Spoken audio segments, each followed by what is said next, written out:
Complaining is a universal human behavior, often born in the quiet ache of unmet expectations, the sting of injustice, or the slow erosion of patience. At its core, complaining is a form of venting, a release valve for the pressure that builds in the heart. Like steam escaping from that valve, it can bring a moment's relief or scald those who stand too close. We often underestimate the weight of our words, forgetting that they can build or destroy another soul. While complaining may seem like harmless conversation, our words have effect on bodies, on minds, and on spirits. Complaining can be both a cry for connection and a slow destruction of joy. It can draw people closer or push them away. It can deepen faith or ruin it. The difference lies not only in the words themselves, but in the direction they travel, sideways into human ears or up to God. When one person complains to another, the body's stress mechanism, the hypothalamic pituitary adrenal axis, stirs to life. The sender replays the hurt or frustration, deepening the grooves in the brain where dissatisfaction lives. The body can recall an event boldly, even if it happened long ago. For the receiver, the exchange can be just as costly. Negativity is contagious. Even a friend who listens with patience may find their own mood dimming. Cortisol rises, the heart beats faster, muscles tighten. Over time, repeated exposure to such venting can dull joy, cloud judgment, and even weaken fundamental strength. Complaining is not inherently harmful. It is a natural form of venting that can release emotional pressure, yet its effects depend greatly on the recipient and the spirit in which it is spoken.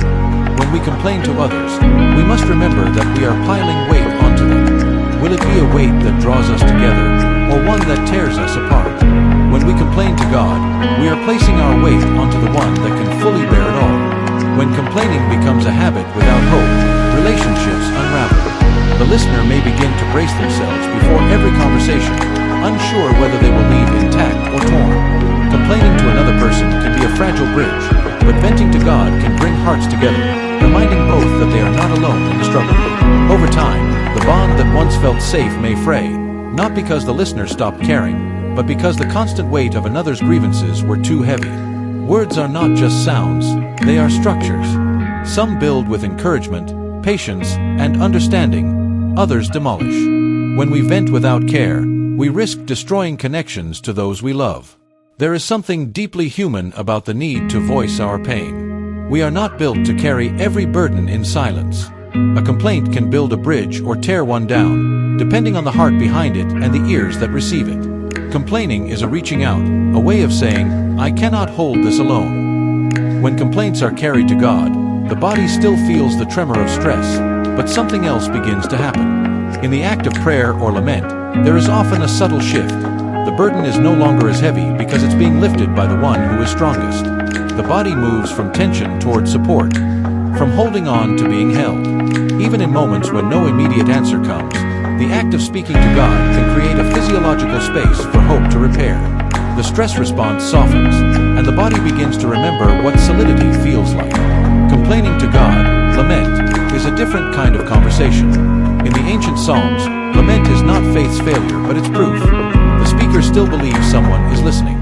These prayers often begin in shadows but end in light, moving from, why have you forgotten me, to, yet I will praise you. Here, venting becomes sacred. It is the soul's way of saying, I am hurting, but I still trust you enough to tell you so. In this space, the complaint is not a weapon but a confession of need. It acknowledges both the pain of the present and the hope for something better. When we place the two forms of complaining side by side, human to human and human to God, several contrasts emerge. Complaining to people often keeps misery moving linearly. Human to human venting can bring temporary relief but often leaves residue, fatigue, frustration, or even guilt. Crying out to God, on the other hand, would cause that same misery to be evaporated upward, where it may be transformed or lightened. Human to God venting, when done in faith, can leave a strange peace in its wake, even if the circumstances remain unchanged. Words are never neutral. They carry the power to frame or form someone's mind, body, and soul. Venting reveals both our frailty and our longing. It shows that we are wounded, but also that we still care enough to speak. The challenge, and the invitation, is to choose words that craft life, whether we are speaking across a table or into the silence of prayer. Either way, the tone and intent of the complaint determine whether we build up or demolish. Habitual human-directed venting can entrench negativity, training the mind to look for what is wrong. God-directed lament, when coupled with trust, can train the heart to bring its burdens to a place where they can be reconstructed into resilience. When we lament to God, we are stepping into a mystery.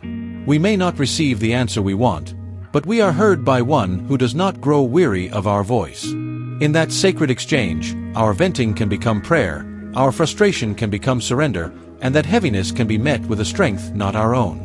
The choice is never simply whether to complain or not. It is how, to whom, and with what heart. If we could learn to dismantle venting with gratitude and aim our words toward developing rather than deterioration, even our complaints can become stepping stones instead of stumbling blocks. So, next time the pressure to complain heightens, pause for prayer. Ask God, will this help or hurt? Will it draw someone closer or tear them away? Will it build a bridge or destroy it? For, in that prayer, God's grace will be found waiting to revamp your venting into victory.